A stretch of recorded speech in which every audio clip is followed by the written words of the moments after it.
Усім вітання, шановні пані та панове, з вами Арбомен. Сьогодні у нас заключний етап чистки дубів. Якщо чесно, це дуже каторжна робота.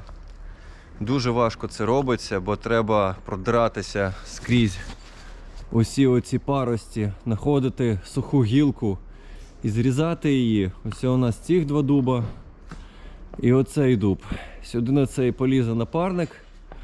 А ці два то мої дуби. Сьогодні у нас будуть дуже цікаві глядачі. Ось один. Це Масік. На такий алабайчик. Хлопчик такий гарний. А ондо лежить Мася. То дівчинка.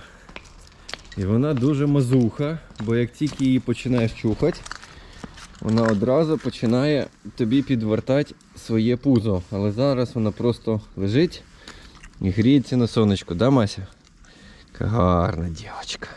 Гарна собацюра. І ти у нас гарний. Ці морди такі. О, ось о. Диви, і лапає тебе. І лапає. Так що день у нас буде з 3 дубів. Ось, дуже воно таке, не знаю, не подобається мені така робота.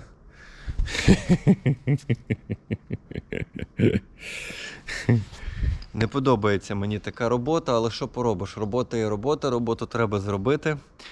Дивіться це відео до кінця, ставте подобайки, пишіть свої коментарі, підписуйтесь на канал, радьте це відео своїм друзям та близьким.